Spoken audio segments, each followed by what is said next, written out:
Hi guys, it's Monday and that means I'm back with another video for the youth. This week we're going to be talking about anger. Now, everybody gets angry, everybody's experienced anger. It's one of the most human things about us. Even Jesus knew anger on several occasions, and the Bible clearly documents God's anger as well throughout the Old Testament. If it's such a human trait to get angry, then why is it that both Christians and non-Christians alike sometimes believe that we need to be without anger? Well, let's start with the obvious elephant in the room. Is it a sin to be angry?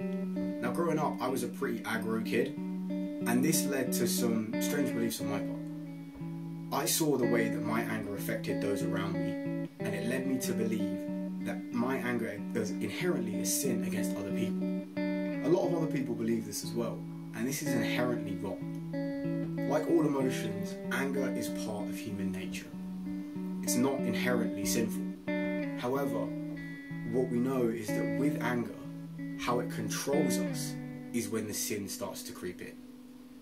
Ephesians 4:26-27 talks about this perfectly.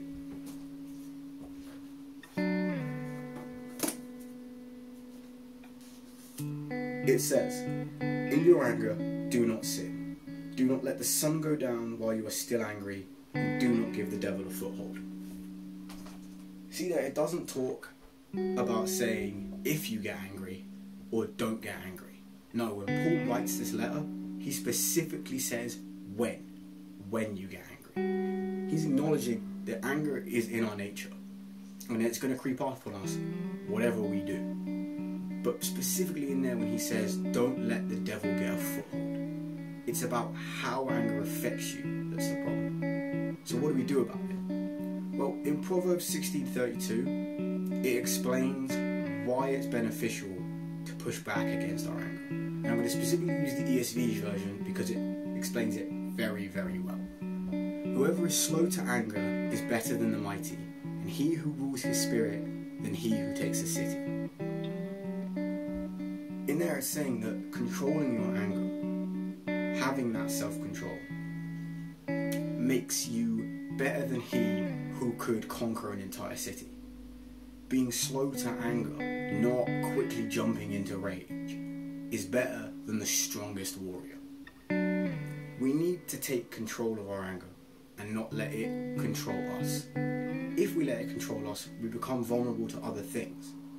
My favourite verse about this, and has always subconsciously been on my mind whenever I think about anger, is Proverbs 25:28.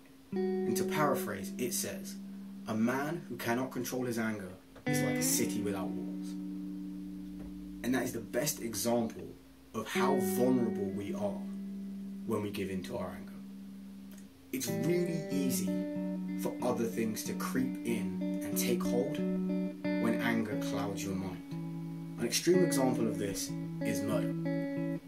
A lot, if not most, murders are committed as crimes of passion when somebody's anger pushes them over a ledge. When it clouds them so much, they do something unspeakable. Now that is an extreme example, but there are others that may hit a little more close to home. Maybe when you got angry, you said something unkind to somebody else. Maybe when you got angry, you physically hurt somebody else. Maybe when you got angry, you spread a rumour about somebody just to hurt them. The list goes on, but all of these things are sins. And that's where anger pushes you. It's not necessarily the anger itself that's the problem, but the behaviour that can come from it that ends up being the bigger issue. Having the self-control to rule your own spirit is more beneficial than letting the spirit of anger run rampant. When we find ourselves getting angry and it feels like we could boil over, we need to take action, but there is no need to panic. Instead of panicking, reject the anger, give it to God, and walk away from it. Find something that helps you to calm down and then return to the issue with a clear mind. Or in some cases, don't return to the issue at all. There are some times where you'll get angry about something completely irrational and it just sparks you for some reason. You don't need to always fight with it. You can give it to God and let it go. I just want to remind you guys of what Paul says in Ephesians 31 to 32. Get rid of all bitterness, rage and anger, brawling and slander, along with every form of malice. Be kind and compassionate to one another, forgiving each other, just as Christ God forgave you. Remember that, guys. When we're dealing with our anger, put those things aside, give them to God, and return with the blessings that He gave you.